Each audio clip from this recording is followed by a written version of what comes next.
Good morning on this Tuesday. Thanks for joining us. You're watching 13 Now, our place on News Channel 13's YouTube channel for breaking news, the day's biggest stories, and of course, the first warning forecast. A Glenville man accused of attacking two teenagers with a hatchet is scheduled to be back in court later today. Police say Benjamin Jerome attacked an 18-year-old and a 19-year-old from Clifton Park.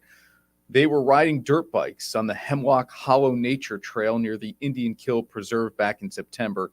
Jerome allegedly swung a hatchet at both teens and shot at their dirt bikes with a .22 caliber revolver. According to police, the two teens were riding on the trail but stopped when one of their bikes broke down. The alleged victims told police that Jerome approached them and started yelling at them about being on the trail.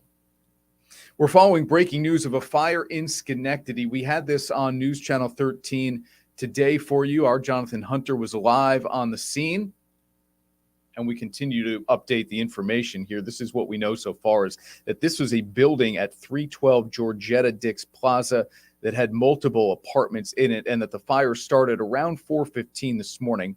10 people were evacuated. We're told no one was injured, people who live there or firefighters. However, at this moment, 4 pets are not accounted for, and the building is a total loss. Our reporter, again, Jonathan Hunter, was told that that building will have to be torn down at some point, perhaps even as soon as later today. We know the temperatures this morning were the coldest of the season so far in many parts of the capital region. That makes battling fires like that all the more difficult. Meteorologist Neal Estano joins us now with that first warning forecast. Neal, correct in saying, right, that this is the coldest air we've woken up to so far this season? Yeah, it is. We had temperatures down close to zero, not too far from Albany, up in Saratoga County, Hamilton County, Piseco Lake got down close to zero. So yeah, some cold stuff. And you can tell it's cold by the picture up at Lake George. Oh, wait a minute. I've got this. This is not what you want. No, correct? You got to go to the other one. If you go to Max 1, little inside baseball here. Not sure if we can get, there we go. That is it.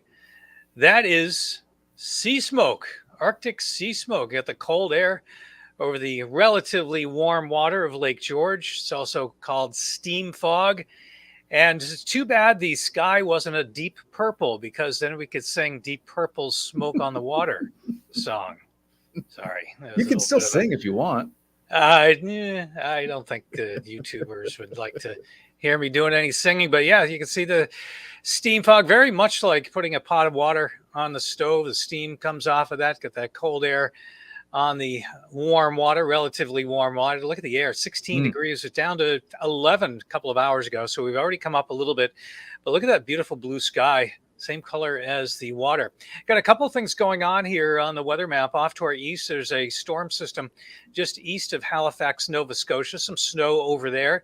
And notice that little swirling area just north of Presque Isle, Maine. That's another little stormlet, I guess you call, a little swirling area of clouds and some snow showers there along and on the Gaspé Peninsula and in the mouth of the St. Lawrence. And that's going to be spinning south and probably affecting northern New England with some snow showers up northern Vermont, northern New Hampshire. But it's going to stay dry around here as that high pressure remains in control right through tomorrow. At all eyes off to the west of us. That's the storm system that's pounding the Midwest with heavy snow.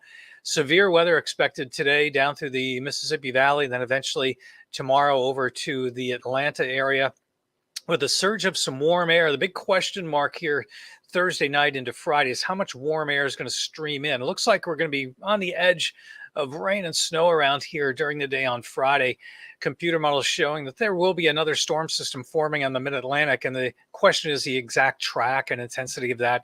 But you can see how that warmer air pushes north, and probably a changeover, at least in parts of the area during the day on Friday, to some rain. And then by late Friday, that moves away and the colder air begins to move in. So we are going to be seeing a kind of a wet and wintry end to the work week, but it will be cold out there the next couple of days. Highs only around freezing, and that's despite lots of sunshine. The good news is, though, for about a week, Chris, the sunsets have actually gotten a little bit later. You really don't notice it, even though the shortest day of the year is coming up next week with the winter solstice.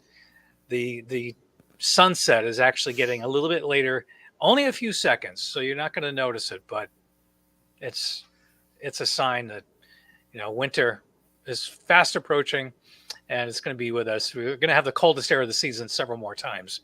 I know I'm what sure. This morning when you said, sunset was a few seconds later, I thought, well, he must have meant minutes, but then you didn't correct yourself. And I thought, boy, we are now measuring this thing by seconds. That's Right. how badly we want the daylight. Right. Yeah. Any little bit helps.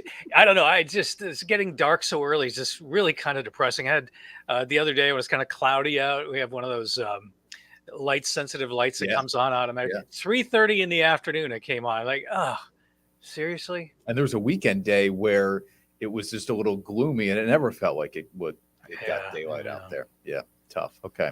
And the cold temperatures are certainly here now. Neal, thank you. Okay. It's meteorologist Neal Estano with the first warning forecast. When we come back here on 13 Now, we're back in only 20 seconds. More of today's news. Subscribe to the News Channel 13 YouTube channel for live news coverage. News Vault 13, The First Warning Experience, 13 Investigates, and so much more. Wherever you like to watch, News Channel 13 has coverage you can trust. Subscribe today at youtube.com/WNYT.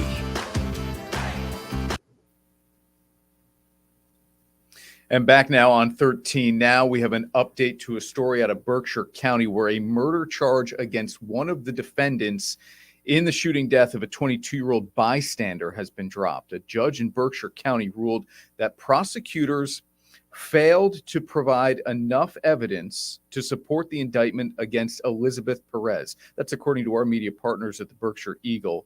Aziana Jones was killed on October 2nd, 2017, as you're seeing video from the scene that day. She was a bystander shot in the head during a shootout in Pittsfield, and the paper reports that Perez's defense attorney argued the Berkshire County DA was unable to prove Perez fired a gun or that she knew anyone on the scene had a weapon. 2 men are still on trial for Jones's murder there in Berkshire County, Pittsfield, to be more specific. A Siena College research poll was released this morning, and it shows an unfavorability rating of 43% for Governor Kathy Hochul. That's an all-time high for her. The poll also asked voters what issues are considered top priorities in 2023. Nearly 2/3 of people say the cost of living should be one of 2 top priorities for the governor and lawmakers in the new year. Crime follows that at 58%. Affordable housing, the environment, public health, and racial justice issues also considered important for voters in the year 2023.